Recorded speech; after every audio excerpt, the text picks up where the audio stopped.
University विश्वविद्यालय जब आप चला रहे हैं, हम लोग आजकल कितना जेन जी बातें करते हैं ना, ये जो अब ये पीढ़ी आ रही है, अब सोशल मीडिया या स्मार्टफोन इस सब के जो नुकसान हैं या अश्लीलता है जो बस परोसी जा रही है डिजिटल माध्यमों से, उनसे मतलब अगर 4 बच्चे हैं तो क्या मैं खड़े होकर बता सकती हूँ कि ये देव संस्कृति विश्वविद्यालय का विद्यार्थी है, चाहे वो लड़का हो चाहे लड़की, क्या मैं ये बिल्कुल कह पाऊँगी निश्चित रूप कभी? से कह पाएंगे। और ये एक तरीके से हमारी बहुत बड़ी स्ट्रेंथ है।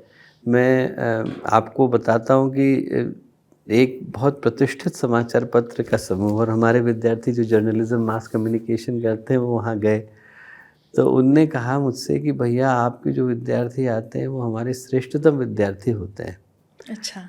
बोले पर क्या है कि पत्रकारिता में उनने कहा कि क्या है इनके अंदर इतना ज़्यादा आपने शिष्टाचार डाला है, बोले ये क्या है कि इस जगह के लिए उपयुक्त नहीं है, बोले आप इनको फीचर राइटिंग के लिए तैयार करिए।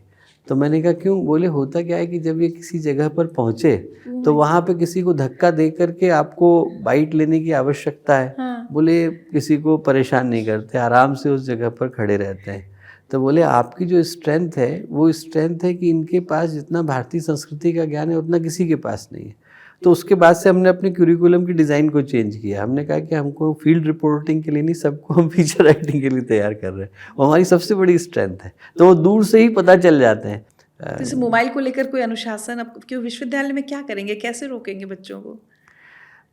कोविड तक आने से पहले तो बड़ी सहजता के साथ उस पर नियंत्रण संभव था। कोविड के बाद थोड़ा परिस्थितियां विषम हुई क्योंकि पढ़ाई ही फ़ोन के अंदर चली गई और उसका बड़ा दुष्प्रभाव है।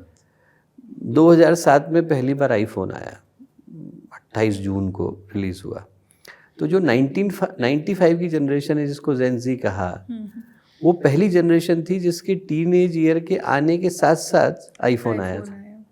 और उसके 2 वर्ष के बाद फ्रंट फेसिंग कैमरा आ गए, उसके 1 साल के बाद लाइक और रीट्वीट आ गया, उसके 1 साल के बाद फेसबुक ने इंस्टाग्राम को खरीद लिया। और उसका परिणाम ये हुआ कि हर बच्चा अपनी ज़िंदगी को पोस्ट करने के लिए भी मजबूर हुआ और दूसरों से जज कराने के लिए भी मजबूर हुआ। तो जो फ़ोन बेस्ड चाइल्डहुड था वो प्ले बेस्ड चाइल्डहुड था, फ़ोन बेस्ड चाइल्डहुड में बदल गया। अब जो दुर्भाग्य है वो ये कि हम we are over protecting the children in the real life and under protecting them in the virtual life.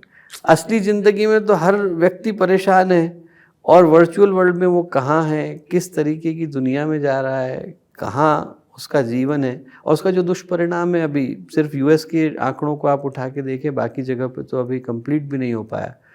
Anxiety में 167% का राइज है 2012 के बाद से। सुसाइड के केसेस में 169% का राइज है। डिप्रेशन 145% बढ़ा है। सेल्फ हार्म जो है वो 212% बढ़ा है।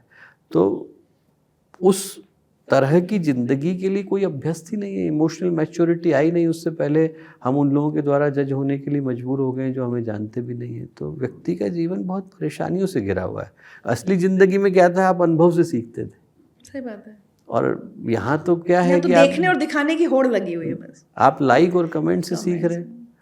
तो आप उस चैलेंज को कैसे फेस कर रहे हैं, मतलब कैसे डील कर रहे हैं उसके साथ यूनिवर्सिटी? अनुशासन जो है विश्वविद्यालय का एक महत्वपूर्ण आधार तो है ही, पर जो सबसे बड़ी बात है वो ये है कि जो अनुशासन है वो स्व-अनुशासन है। उस अनुशासन में हम लोग ये प्रयत्न करते हैं कि बहुत ज़्यादा नियम या प्रतिबंध न लगाने पड़े। बच्चों के अंदर स्वयं ये भाव आए कि हमें अपने समय का सार्थक इस्तेमाल करने की आवश्यकता है।